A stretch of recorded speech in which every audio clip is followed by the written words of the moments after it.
the first time since 1969, the Sports Car Club of America's National Championship Runoffs returned to one of their historic homes, Daytona. Welcome to the 52nd SCCA Runoffs presented by Garmin Verb at Daytona International Speedway, brought to you by Mazda. The run for the medals begins now. Welcome back to Daytona International Speedway, coverage of the 2015 SCCA National Championship Runoffs presented by Garmin Verb. Alongside Dorsey Schrader, I'm Rick Benjamin. Haywood Wagner with our coverage on pit road. Great to have you with us on this Saturday, final event of day 2 of these runoffs. GT Lites coming up here momentarily. We'll have a 10-car field for you. Dentisi, we talked about Jim Dentisi from Wisconsin on the pole in the 11 car. Joe Huffaker, who had an opportunity to win a championship and has won a bunch of them. Typically MG mounted. He'll have an MG midget starting second. Here is Huffaker Engineering 77. Had problems earlier today in one of his earlier races and did not see the checkered flag. This is going to be an amazing race. I mean, half the field, we might only have 10, 5 of those guys, half of the field are past national champions. So we're going to have a tough one here. I think it ought to be a great race to watch and a lot of fun to call, and we're looking forward to bringing it to you. Haywood Wagner, what do you expect to see in GT Lites here this afternoon? You know, guys, Huffaker went out in F production, which was his primary focus here in Daytona, and had the tire issue that took him out of that race. GT Lites, he's the defending national champion. The only reason he's running this race is because he was here anyway for F production and was an automatic qualifier for it for last year's championship. I suspect his attitude has changed, though, and we will see a very motivated Joe Huffaker on the outside of the front row. It'll be interesting to watch. A guy we've enjoyed knowing over the years, watching run these runoffs. Of course, a terrific engine builder and car builder over the years from Huffaker Engineering. And it ought to be cool to see what he can put together with his MG midget. Dentisi, though, in that Honda up front, has had the field covered all week. Dentisi, a name synonymous with Honda, has had the field covered for many years in a Honda. He's very, very good with that, no question about it. All right, we've got our Garmin Verb Fast Lap of Daytona International Speedway. We'll take you for a tour around here, courtesy of Joe Huffaker in that 77 car, that MG midget, running about 115 miles an hour here, heading toward 1. Known for the cleanliness of his race cars, take a look across the front of this MG as there is not a seam to be found. This is a typical, you know, we talked about Group 44 back in the day. Well, this is the same thing. Huffaker builds these kind of cars as he works his way through the S's, headed up here to the International Horseshoe. Slowest corner, very slippery corner. You get off that, get on the throttle as hard as you can because this is the longest straightaway on the infield. It runs down quite a long way. You get into top gear, and it goes through this fastest corner on the infield itself, the kink, left-hander, flat out. Boy, you got to really work your way up to it, though. It's a scary situation. Hard braking here for the right-hander. It's an off-camber corner, so you have to watch it. Make a late enough apex that you don't fall off the outside edge. The car really wants to take off and head for the grass right there. Next corner in front of us, of course, is the most important on the infield. It leads onto the banking, so your exit speed here is paramount. As much speed as you can carry off this corner, it brings you onto the banking. Every car will reach terminal velocity well before they have to brake for the bus stop, which is the chicane built way up ahead here. It's built to minimize tire temperature and tire wear because the cars are going so fast. By the time they get up here, if they went down to NASCAR turn 3 and 4, you know, we'd have serious problems. So the bus stop was created many years ago. It requires a lot of heavy braking from top gear down into third. It's a very good place to overtake, to pass other cars because of their braking potential. And it's a quick flick to the left, flick to the right, and then you get the car straight again, flick it to the right, and flick it to the left, and you're back up onto the banking. Pick up that 30 degrees of banking, 32 degrees of banking, and run down towards start-finish line. This NASCAR turn 3. These cars will run near the bottom. They don't need the whole racetrack. They'll pass on the top side, but they'll run their race laps at the bottom. You come off that into 3, brings you into 4, and it heads you down to the tri-oval. Of course, that's where start-finish line is, and that's where you'll win or lose the race. There you go. I'll figure about 125 on the back side of the 77 car here as he heads toward the tri-oval. The terminal velocity of that 77 about 131 there. So not the fastest race cars in the paddock. Haywood Wagner, they should put on a great show. They should indeed. This is where GT4 and GT5 came together to form one class a couple of years ago. When they balanced those classes, changed the minimum weights, it opened the door for some production cars to come in and compete with these guys. So we're going to see a lot of really fun, really cool small bore cars going at it here in GT Lites. One note, Jonathan Goodale mailed the tow out here to run in GT Lites. He was a podium finisher last year. He had an incident on the test day, broke a couple of ribs and bruised a lung, so he is unable to participate for health reasons in this race. Spent most of his week here in Daytona putting his suspension back together just so he could get the car and the trailer to go home. Wow. Wow, that's a tough break indeed. No pun intended there. You hate that. Hate to have anybody not have an opportunity to race these runoffs. Absolutely. After you've come across the country from wherever your region is and raced all year to make this pinnacle of a race, you get sidelined by mechanical and injury. Absolutely. Starting lineup looks like this. Dentisi on the pole in the 11 car. That is a Honda CRX, the Raglan Racing car number 11. Huffaker on the outside. From Petaluma, California, the Huffaker Engineering MG Midget, the 77. As Doris pointed out, you won't have any trouble recognizing the car. It is by far the most attractively prepared car in the field, maybe in the entire paddock. Second row on the inside, Michael Chameleon from Marietta, Georgia, the Revolution Speed Mazda Miata, that's car number 99. And alongside, Peter Shadowin in the 72, the other Honda product in the field from West Palm Beach, Florida, the Road and Race Honda CRX SI. Charles Leonard from Palmetto, Florida, starts fifth in the JB Racing Nissan 200SX, that's the 14 car. Paul Mavoli starts sixth from Treasure Island, Florida, the Tooth Life Nissan Sentra, that's the 15. Roy Lopshire Jr. in the 98 will start seventh. Eighth starting spot, Peter Zeckert in the 41. Ninth is Steve Sargis in the 10, making the 12 car. And the 7 of Mickey Thompson, running multiple classes here this week as well. He will line up 10th in that 7 car. He is the Thompson Insurance Mazda Miata from Douglasville, Georgia. Sargis is from Frankfort, Illinois, the Road and Race Automotive Volkswagen Rabbit. Peter Zeckert out of Maryland Heights, Maryland, the 41, the Nissan Goodyear Nissan 200ZX. Lopshire in the 98 out of Blue Springs, Missouri, the Hoosier TRD Redline Oil Toyota Tercel. So that's a look at your starting lineup as the GT Lights bunch heads up on the banking here on their pace lap. GT cars, of course, are hardtop cars, and you wonder why you see a couple convertibles out there like Huffaker's MG Midget, and then you see the Mazdas and so forth. They combine the classes now. These sedans or the GT cars, they have larger engines, but they weigh more with that roof on them. Obviously, they would. The small engine cars, like Huffaker's, only got 1,275 cc's. Not much bigger than a motorcycle. Really? In fact, less engine size than my motorcycle. Well, you have that small block Chevy in your car. That's not hard to understand. No, I'm just teasing. But, yeah, you run these cars to the max. I mean, that's kind of been the theme here this afternoon. Great racing from cars that don't have tremendous horsepower, that are very much momentum race cars. And look at all the different approaches you've got here. There's Dentisi's Honda, the 11 car. Huffaker's Midget that we've seen so many times over the years, the open cockpit car with the roll cage. Then you've got the third starter, Chameleon, with a car with a wing on the back. Yeah, I was going to say, it's ironic that the first and second place cars don't have a wing, and most of these cars behind them do. Just different approaches that are allowed, balanced performance here. The 72 has everybody else there with the rear wing, the 14 with the rear wing. Then you got a couple of cars back in row number 4 that don't have them, and that Rabbit back there, shotgun on the field. All different weights and different engine sizes. Is that how they do the equivalency on the speed? The little lightweight car like the 77 MG Midget there, it's got the smallest engine. It's the lightest car.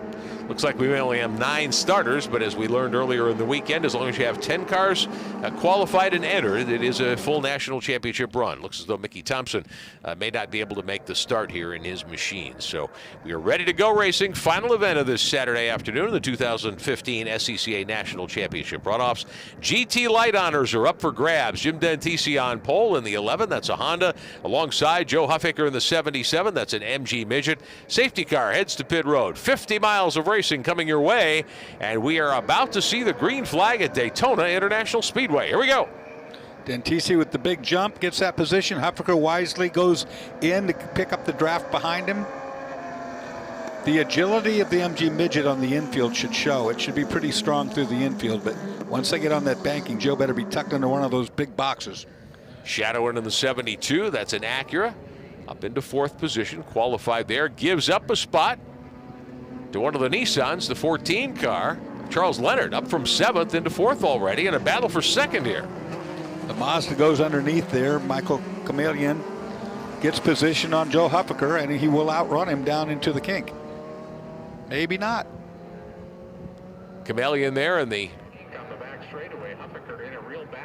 Yep, he got White it. Machine, the 99 car, gets around Huffaker for second spot. That's Michael Chameleon's car. Looks like he's got a big bar on the back. It's that wing. It's run dead flat. Yeah. Here. Yeah, you don't need much downforce here at Daytona. Certainly, the drag is the big issue here because of the long straightaways and the big banking, especially in a small bore car. Dentisi in the 11 car, out in front. When they combine these classes, even though they race pretty well together, they've ruined the cosmetics of what used to be a pretty cool looking class.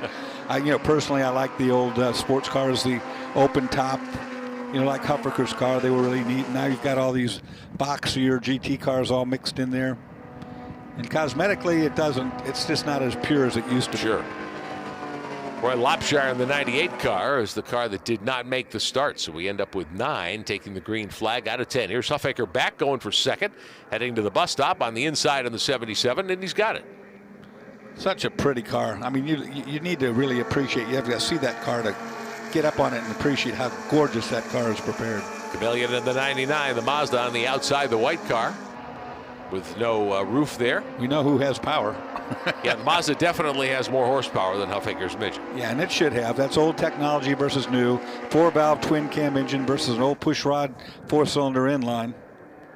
All of this allowing Jim Dentisi to add to his lead here as we put lap number 1 on the board in GT Lights. Shadows starting to get longer here at Daytona International Speedway. 4th place up for grabs right now. The 14 car of Charles Leonard trying to hang on against the 72 of Shadowin, and the 13 there also in the mix. You wouldn't know it's fall when it's 90 degrees outside, but it is fall, and the days are, in fact, shadows getting longer. Getting longer earlier, that's for sure. Yep. The 15 is Paul Mavoli, the blue and white car. He is back there in 6th position.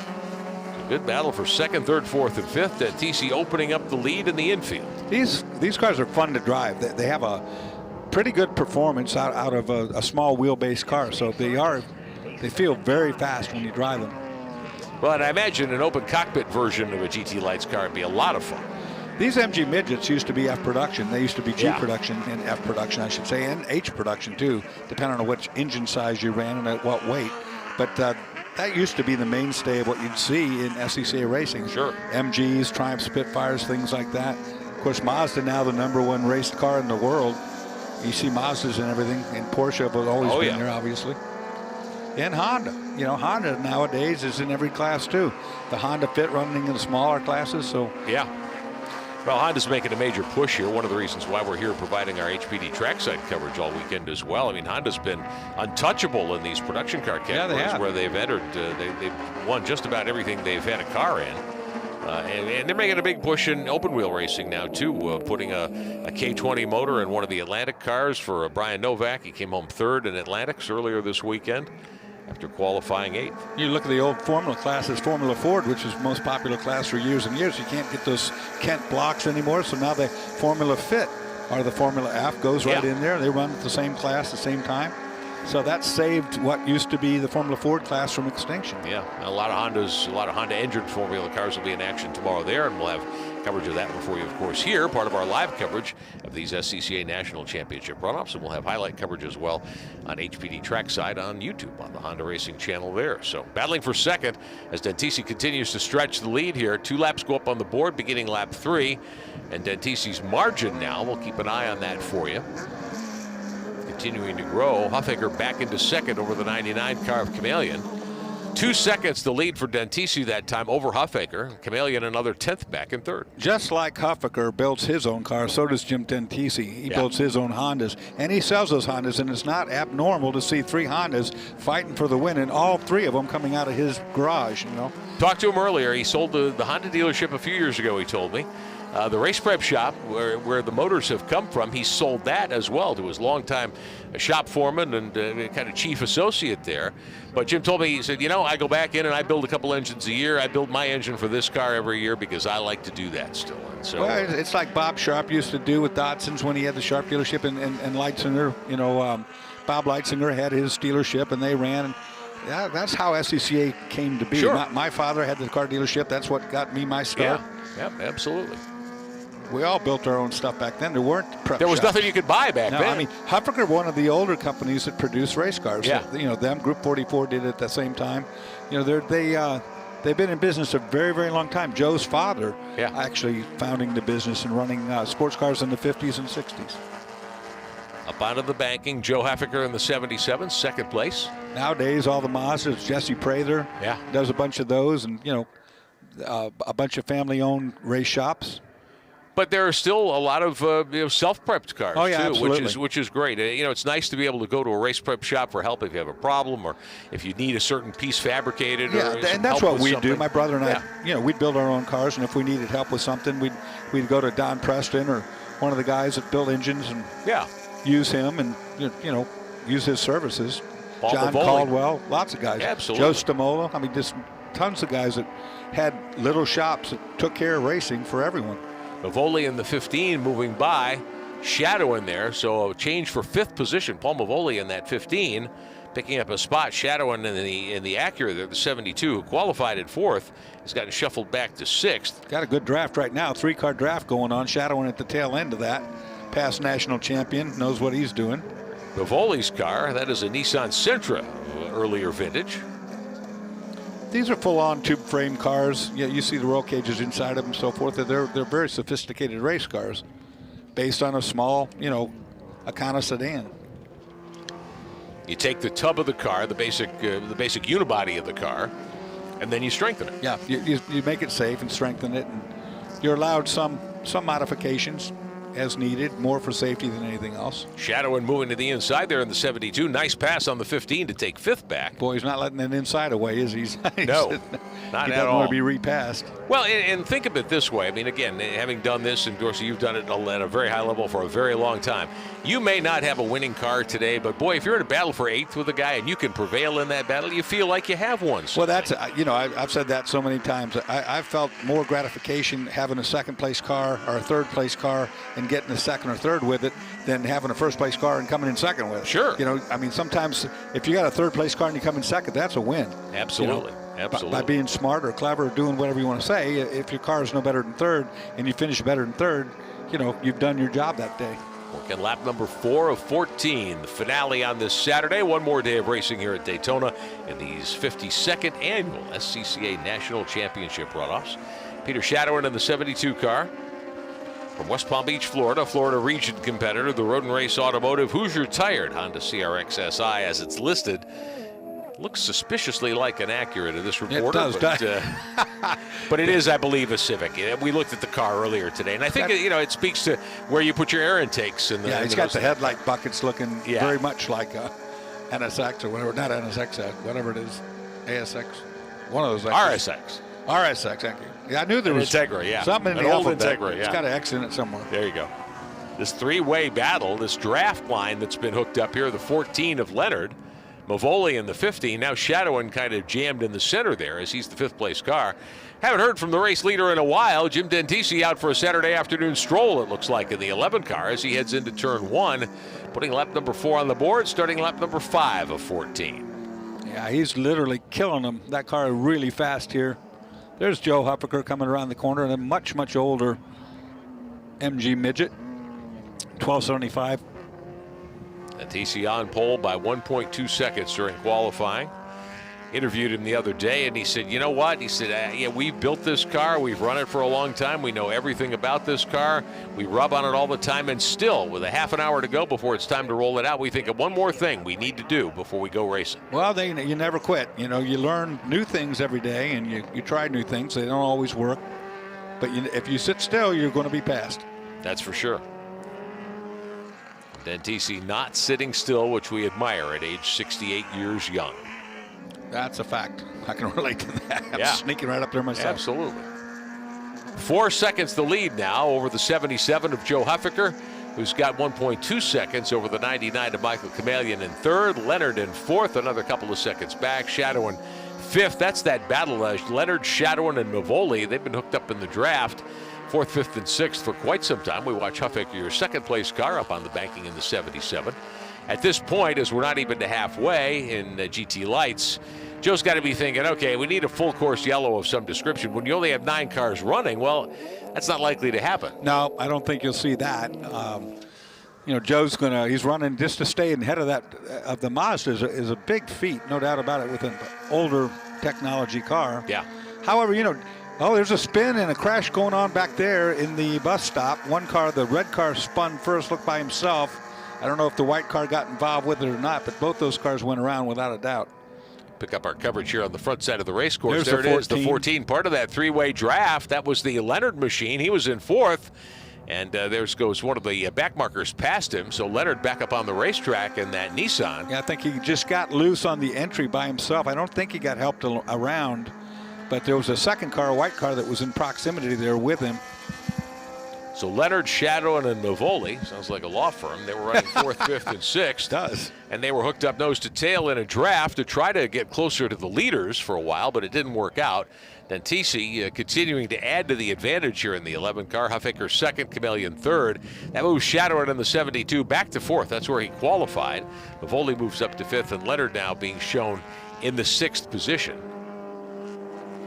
Another look at what happened here as the top 2 cars, second and third cars, go to the bus stop. Yeah. Leonard just went around by himself there. Just got in too deep and lost the car right in front of the other 2 guys that were turned in at the same time. I don't think they made contact whatsoever, just a single car spin. And these front-wheel drive cars, it's very easy, and correct me if I'm wrong here, to unload that rear end when you go into a corner. That part of the racetrack right there this time of night, your brake reference markers there are pretty hard to see, and it's easy to get yourself in trouble there. It's it's much quicker than it looks with the naked eye. You're really going fast there. So when you turn in, if you're off by a car length, you're going to be off by a car length. Yeah, absolutely. I mean, these cars are relatively slower than some of the things we've seen, some of the machines we've seen race earlier today, no doubt. But we rode with Joe Huffaker in our Garmin Verb in-car lap, and Huffaker's car was 125 going into the bus stop there.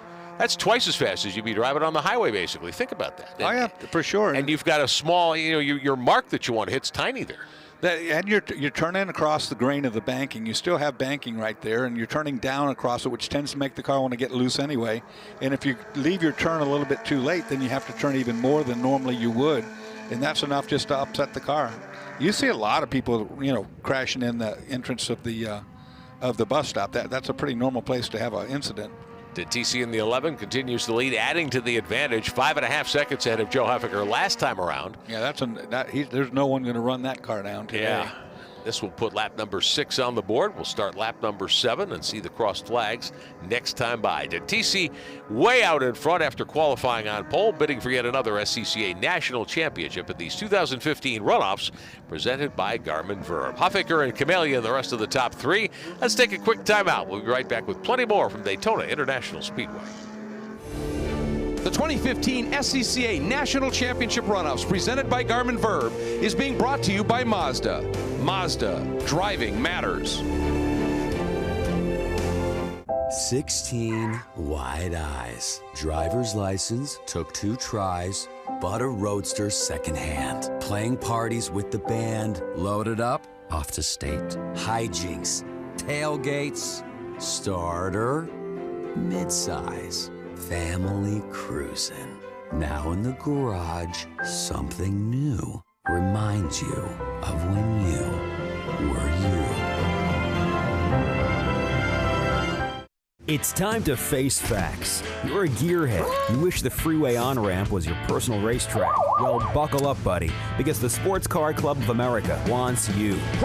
With 40,000 members and events across the country, the SCCA has all the excitement you can handle. Dance the blacktop two-step with SCCA Solo. Get down and dirty with SCCA Rallycross. Or go wheel-to-wheel with SCCA Club Racing. Hit the track with the SCCA, where America's best drivers race. Welcome back live. We're at Daytona International Speedway, coming up on halfway on these SCCA National Championship runoffs. I'm Rick Benjamin, Dorsey Schrader alongside. Hayward Wagner on pit road. Dentisi in the 11 car continues to lead. He's led from the drop of the green flag earlier through the bus stop and heading back up onto the high banks here. Just cruising right now. I would think he's halfway home. Huge lead over Joe Huffaker, who I think is also equally cruising at this point. No need to, the 2 cars are not compatible speed-wise, that's obvious. And Joe is keeping an eye at the rearview mirror because he's actually got a Michael Chameleon that's in that Mazda is not that far behind him. Well, last time by, start finish, we'll check the timing strip here, but Huffaker had lost another 7/10 of a second to Dentisi. Dentisi completing lap 7, beginning lap 8. Here comes Huffaker through the tri-oval. Let's see what the gap is this time by. And Dentisi's backed off quite a bit. Now Huffaker cutting it down to 4.3 seconds. Dentisi ran a 217.1 last time around, and Huffaker's lap at 2:15.2, so nearly 2 seconds quicker, and that's the shrinking gap there. Now, Huffaker pretty much running on pace at this point. I think Dentisi may have just backed out. Yeah, I think he backed down too. Joe's having a good time though. These cars are fun to drive. That's a fun little car. You can tell it has no body roll, no body lean, no anything. I mean, it's just stuck to the ground. Michael Chameleon third. 12.6 seconds back. Peter Shadow in fourth. Paul Mavoli in fifth. Then you've got Peter Zeckert sixth, and the 41 car 36 seconds off the leader's pace. Huffaker holding a nice line in that 77. And Dorsey, you talk about keeping a tidy race car. That is a tidy run that Huffaker's giving that 77. That's amazing. You watch him when he goes into brakes on the front end, doesn't dip that much. He turns left, it doesn't roll to the right. I mean, he's got it sprung pretty stiff, I guess, from the standpoint of, the car just doesn't have a lot of body movement whatsoever. Up onto the high banks, staying down low in these lower powered cars, as we pointed out all weekend so far. Unless you're in a high horsepower car, not much need to try to climb the banks here. Huffaker also builds their own engines. They've always built their own engines and dyno their engines and sell those pieces and cars and things to other people. And helped me out with the Trans Am program with Tom Gloy for quite a while. Gloy's shop was out there at Sonoma, and so is Huffaker's, and they helped us with a bunch of chassis engineering, and I've actually driven for Joe in his Trans Am project back in the day, whenever it was. Not that long ago. It didn't seem like that long ago. Mid-90s for that when I drove with him. Up in turns 3 and 4 of the NASCAR Oval here at Daytona International Speedway. Working lap number 8. We're just past halfway. See what happens here this time. If you're keeping track of the timing and scoring, there's the 14 of Charlie Leonard. Charlie in that car, unhappy, I'm sure, at this point. Coming to pit lane on his own. Mickey Thompson back in 9th. Leonard will be scored 8th, a couple of laps down. Thompson in the 7 car had struggled and has not been on pace at all weekend long. Huffaker in the 77.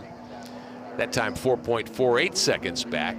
Jim Dentisi got back up on the wheel a little bit, ran a 2:14.16. Joe Huffaker at 2:14.33. So Dentisi pulling out by a couple of car lengths there. Dentisi's best lap today at 2:13.6. Huffaker's a 2:14.3. So Joe Huffaker, if he's going to have a shot here in the last half a dozen laps, needs Dentisi to have a problem. Now, we have had some incidents here today, no question. We've had some cases of drivers maybe overdriving things a little bit. We had a missed shift that determined the outcome of one of our races earlier today.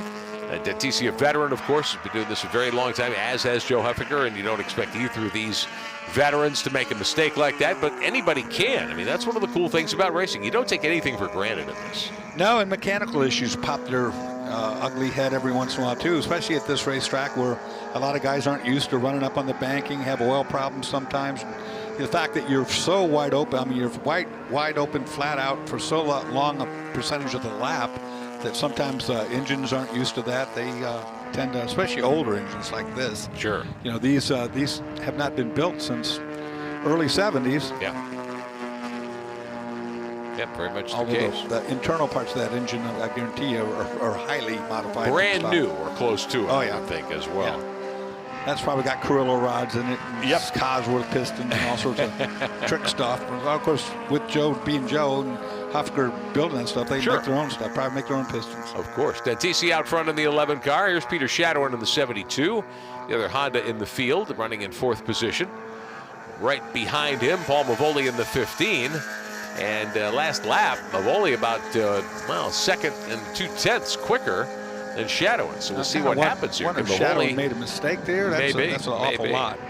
Cars pretty much separated. No close battles anywhere on the racetrack right now. We'll see if Mavoli can track down the 72 car and make a move for 4th at least and have a shot at a podium should trouble strike one of the top three. You've got TC, Huffaker, and Chameleon pretty much unchallenged as your top three cars. This is your fourth place machine of shadowing right now. There's the fifth place car. There's the gap you see back to Mavoli in the blue and white 15. You know, you take all these the same group of cars and take them off of Daytona, stick them back at Mid-Ohio or stick them at some other road racetrack, you might see a completely different picture than what you're seeing right now. Then TC maybe not be so far out in the front. You know, shadowing a former national champion could be right there at the front with him. You know, not all the cars are going to be suited to this type of a racetrack. Very much the case as the field works through the infield road course portion of Daytona International Speedway. And TC continues to be your leader. Huffaker second, Chameleon third in the 99, then Shadow in there in the 72. Mavoli in the 15. He is obviously a dentist by trade, by profession. Closing in on the fourth place car. Yeah, he appears to be the car on the move. If anybody's making progress, it's certainly him. 9/10 of a second quicker that time around. Hayward Wagner. Yeah, guys, we got a driver on pit lane who came in, had some issues on course. He thought there was some oil down that was affecting his day. I had that conversation just as I was having a conversation with Dentisi's crew, who said that he was having some handling issues. The car got real loose, so keep an eye on things. There may be some slick surface. I did talk to a couple of guys from the SRF third gen race.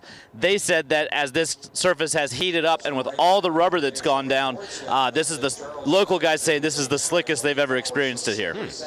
Interesting, and one of the things, Dorsey, that we hear about at the pro racing level sometimes, you've got different brands of tires, different compounds, radials and bias plies. How much of a difference does that make? There could be a little of that going on too after a full day of 2 full days of racing. They sweep this track at night, so it definitely, you can feel it. If you've got non-compatible rubber compounds out there and you have a lot of rubber buildup in the corners, you feel it. Yeah. But this racetrack can get greasy. I mean, it's unusually warm here, 90 degrees. That's warmer than it usually ever is during the Daytona 24. You know, Rolex at the 24 is held more into the winter, if you will. And it doesn't normally, you'll see 80-degree days, but 90, 91, Yeah, very rare in January or early February to have that, no question about that. But checking some of the temperatures around here, we're going to check the Daytona temperature right now. But yeah, it definitely felt all of 90 and with plenty of, certainly with plenty of humidity in the air as well. Plenty of humidity. Conditions certainly ripe for that. 84 is the current temperature we're seeing. Actually had a lot of ground fog this morning from the humidity level being so high. Saw fog off the ocean. You don't see that here that often. Yeah, it looks like clouds have started to roll in here as well. It looks like the sun may be giving way to cloud cover. We noticed some heavy cloud cover out to the west of the racetrack earlier in the afternoon. No threat of rain, though, before the checkered flag falls here. Working lap number 11. There'll be 3 to go this time by. Dentisi holding a very nice steering wheel as he takes the 11 car up onto the high banks. I like the fact that he's 68 years old. He's just cruising along out there, winning his race like he's supposed to be doing. Sure. You know, that's not as easy as it looks, I can tell you. Well, Jim slowed down there briefly in the middle portions of this one and has now decided to go ahead and get the bit back in his teeth here on the backstretch, on the super stretch at Daytona. Laid down a 2:14.5 last time around. Best lap of the day at 2:13.5. So he's a second slower than his best lap. He's got more in that race car, clearly. But he gained almost a full second on Joe Huffaker last time around, who ran a 2:15.5. And the gap now more than 7.2 seconds between your leader and your runner-up Huffaker. Chameleon third, and even further back, another 14.5 seconds back of Huffaker is Michael Chameleon in the 99 car. Well, I hadn't raced in 14 years when I came here last year and ran the Daytona 24-hour, and it beat the heck out of me. I'll be honest with you. I just like, what am I, nuts doing this?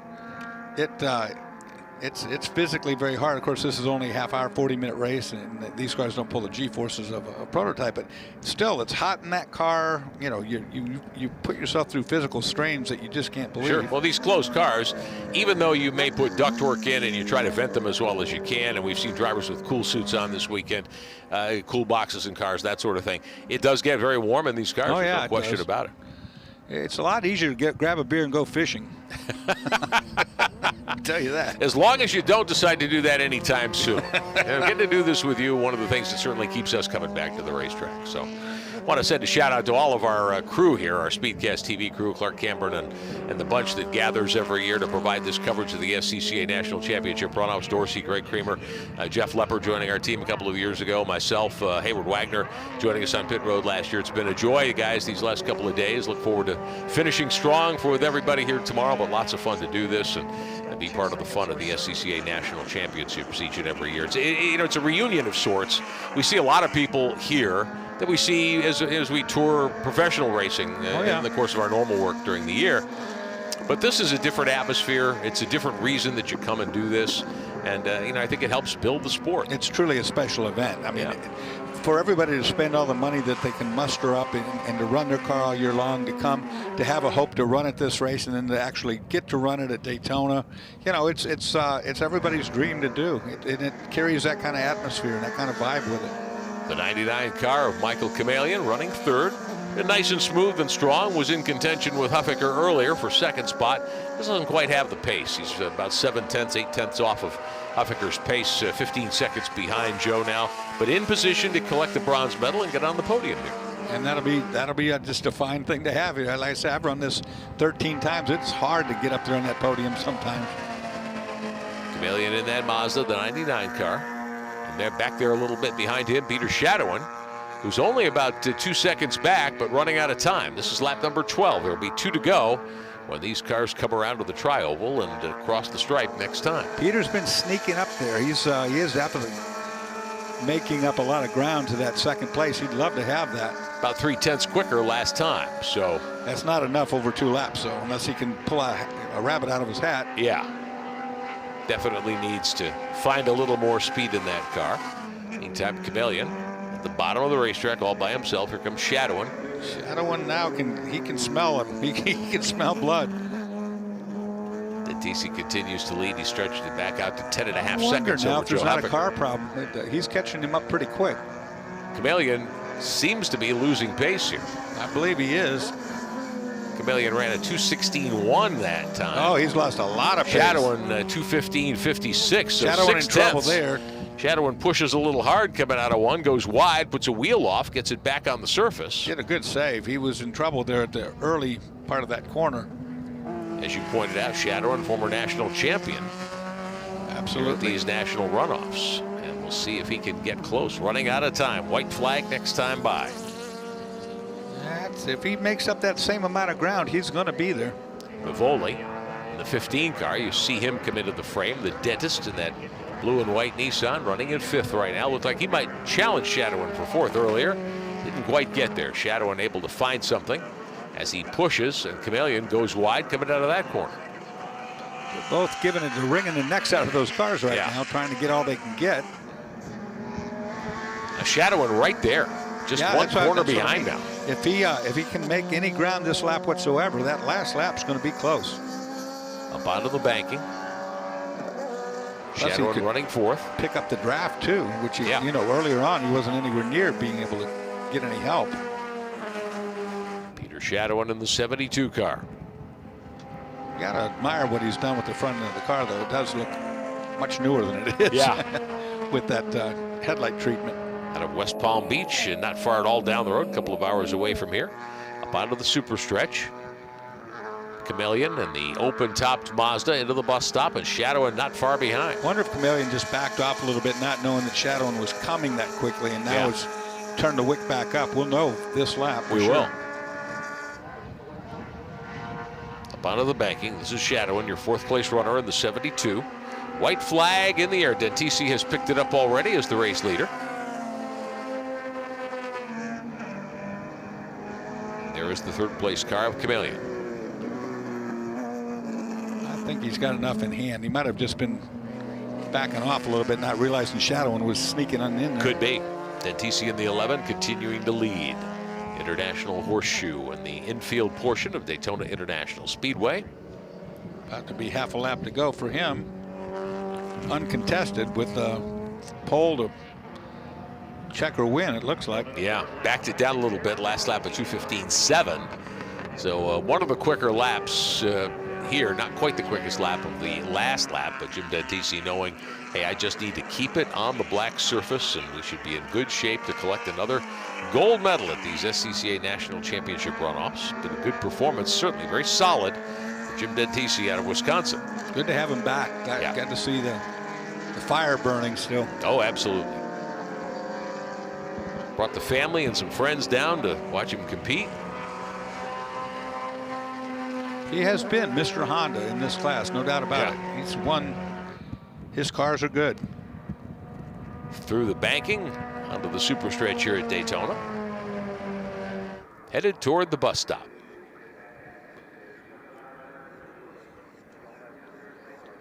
Check that gap between third and fourth as they cross the stripe on the white flag lap. Still about 2 seconds. There's Joe right there in second. He's backed it down.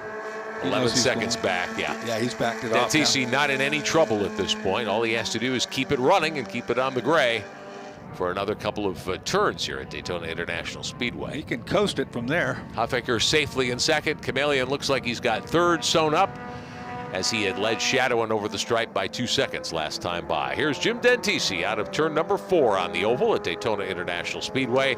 Final time on this Saturday afternoon. Jim Dentisi from Wisconsin in the Raglan Racing 11 car will take home another victory in the SCCA National Championship runoffs. Dentisi picks up the gold medal honors. Joe Huffaker in the 77, who had problems earlier in his primary effort this weekend, comes back in GT Lights to score second. He'll pick up silver honors. And Michael Chameleon, as he rolls around turn 3 and 4 as well, should be able to come home third and pick up the bronze. And here's Chameleon. He was able to stretch it back out over Peter Shadowin, who takes home fourth right there in the 72.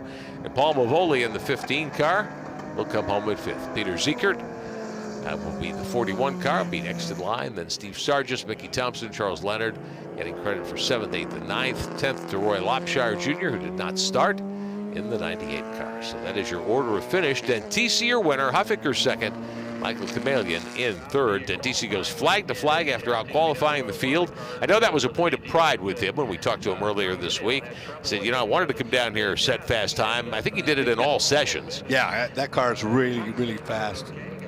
And it's good that he could take a couple years off, too, and come back and not lose any of the magic. No doubt about that. Here comes Joe up to... A magical day for Jim Dentisi here in GT Lights. Congratulate him, I'm sure.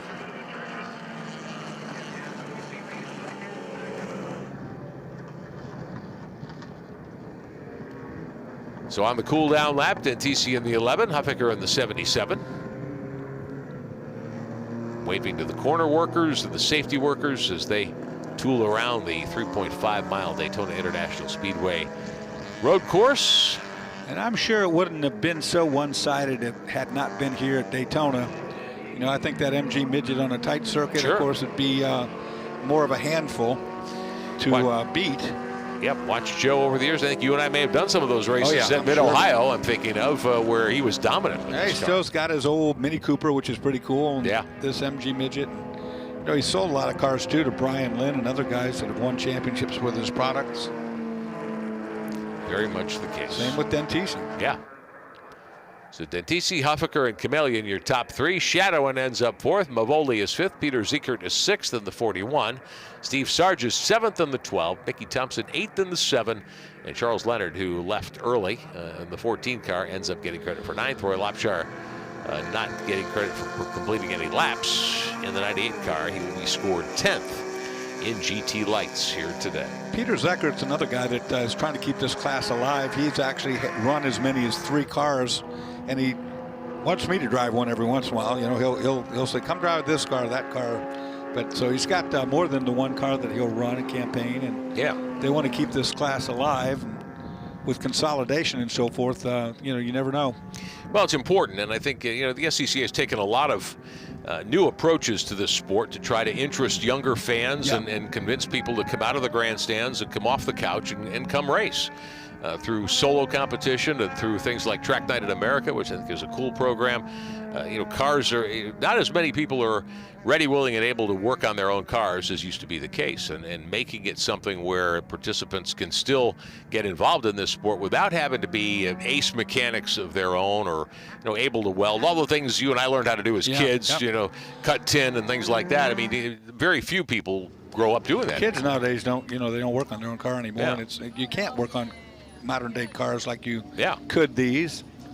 That is certainly the case. And the cost factor is, of course, a whole different story. Sure. But, classes that are cost effective and provide great competition and help drivers learn and develop, certainly very much in demand these days. And SCCA Pro Racing and SCCA.com, SCCA Club Racing, certainly everybody works together to do a great job to continue to strengthen the sport. And TC pops the helmet off, undoes the belts. He will unhook the Hans device. It's not as easy as it looks. No, it's not. Ironically, last year was the first time in my entire life I ever wore a Hans device, because I was before the time of it. Yeah. And I can't get it off. Cool technology, though, as well. Jim Dentisi is our winner. He's with Hayward. Jim Dentisi, a great flag-to-flag drive for you. Kept your nose clean, just put the hammer down. Talk about how satisfying it was for you to pull this win off so handily. That's hard to describe. It really is. Now, you've taken a bit of a break from the sport. This is a homecoming. Your crew chief, it looks like he's pulling the back window off of the car so we can do a true victory lap with the crew on board. How are the folks that helped you get here? Oh, God. Obviously, my wife, who, believe it or not, in the springtime said, hey, the runoffs are going to be in Daytona this year. Maybe we ought to go. I said, are you kidding me? You actually want me to go to the runoffs? She said, yeah, let's go. So, it was a big deal to come down here. It's Daytona International Speedway, But anyway, so I thank her. My crew friend and crew chief, co-driver with us is Bob Clark. I got to thank Goodyear for providing a hell of a set of tires. The track was so slippery out there, and these things were as good on the last lap as they were the first lap. Boy, there's just a whole bunch of guys at home that help work on this thing, so we're pretty happy. You're about to take a victory lap on a racetrack that some pretty big names in racing have also taken victory laps on. What does it mean to win here at Daytona? Oh, God, that's indescribable as well. It's Daytona, man. It's Daytona. That's all you can say. Jim, congratulations on a great race. We're going to step back to Joe Huffaker. Joe, you had a little bit of a battle going there for a bit with the Miata behind you, and then things just kind of separated out, and it was just a nice, clean Saturday afternoon drive for you, wasn't it? A little bit lonely, but there's a lot of Mugen power ahead of me, and this is just a lowly BMC unit, but I'm proud of it. Did 2 categories all week, and the thing was awesome. I was on the pole on Monday, and I think I just learned the track faster than anybody else, and then they all caught me, but it was all good. I got to lead the F race for a while. I got a flat tire in that one, and finishing second in GTL. What the heck? It's great. Not bad to go back to California with at least one medal to hang on the wall. We're going to Ohio next year. That might be a good track for a mini. What do you think? Oh, absolutely. Yeah, mini and a midget. I'll be back. Great to have you here. Always a treat to have Joe Huffaker here at the Runoffs. And Michael, is it Michael Chameleon? Yes. Your third place finisher. Michael, you're coming back also from a little bit of a hiatus from racing. You did some Ace Sedan, if I remember correctly. Yeah, talk about driving here in GT Lites. What was this like for you? It was a crazy week. We had a good day Monday, and then we broke the transmission cross member. We broke the differential Thursday in qualifying, so we had to scramble everything. Stu from BSI helped us out tremendously, my crew chief, Jason, and it just was a crazy ride this weekend. It looked like for a while there you and Joe were really running competitively. Did you feel like if you worked together you could catch the Honda up front? We tried, and then my tires just got really greasy real quick, so I was pushing a little bit too hard to catch up with those guys. So it was everything I could do. Well, congratulations on a podium finish here at the Runoffs in Daytona. Thank you. Michael brings up a good point. You're not only here for today's race, you're here for a week or 2 weeks, in some cases 2 weeks, and there's a lot of work that goes on those 2 weeks. It's not just all fun, let me tell you. Absolutely. Cool to pop the back window out of the 11 car. Jim's wife climbing in alongside there to carry the checkered flag around. Crew Chief Bob in the back of the car there, waving to the corner workers and the fans who've assembled here at Daytona International Speedway. GT Lites goes to Jim Dentisi. We'll take a look at your running order of the 9 cars that finished. Huffaker in second, talking about Mid-Ohio next year and bringing the midget. He'll be tough there. And the mini. That'll be a lot of fun. Chameleon in third. We just heard from him as well. Shadow in fourth. Mavoli in fifth 5th position, Zeckert in 6th, then Steve Sargis, Mickey Thompson, Charles Leonard. Roy Lopshire, unfortunately, did not get to take the green flag in the 98 car. So that'll conclude our coverage here on this Saturday at Daytona International Speedway. Great day of racing, a dominant win by Jim Dentisi, but boy, we had some very, very competitive races earlier in the day. Terrific day here for the SCCA's National Championship Runoffs in 2015. Well, this is kind of what it looks like here at Daytona. 10 cars on the racetrack's not a huge number for Daytona, but that's what we end up with this year. Absolutely. I think we'll get more at Mid-Ohio next year, to be quite honest with you, back to the Midwest where the tow isn't so great from the two ends. Middle of the country and a track that maybe is a little easier to contend with in some people's minds, a place that may not be quite as intimidating. So. There's our only incident in the race, a single car spin down there in the bus stop, no damage done. Charles Leonard going around there as he turned in, made a little bit of a mistake, it appeared. But Dentisi, your winner, Huffaker second, Chameleon third. We congratulate all the contenders in GT Lights and our winner and our new national champion, Jim Dentisi, in car number 11, the Raglan Racing Honda CRX. For Dorsey Schrader, for Hayward Wagner and our entire Speedcast TV crew, I'm Rick Benjamin, congratulating GT Lights champion Jim Dentisi. We will be back with you tomorrow morning with more coverage from Daytona International Speedway. The 2015 SCCA National Championship Runoffs, presented by Garmin Verb, is being brought to you by Mazda. Mazda, driving matters. 16 wide eyes. Driver's license, took 2 tries, bought a Roadster secondhand. Playing parties with the band, loaded up, off to state. Hijinks, tailgates, starter, midsize, family cruising. Now in the garage, something new reminds you of when you were you. It's time to face facts. You're a gearhead. You wish the freeway on-ramp was your personal racetrack. Well, buckle up, buddy, because the Sports Car Club of America wants you. With 40,000 members and events across the country, the SCCA has all the excitement you can handle. Dance the blacktop two-step with SCCA Solo. Get down and dirty with SCCA Rallycross. Or go wheel-to-wheel with SCCA Club Racing. Hit the track with the SCCA, where America's best drivers race.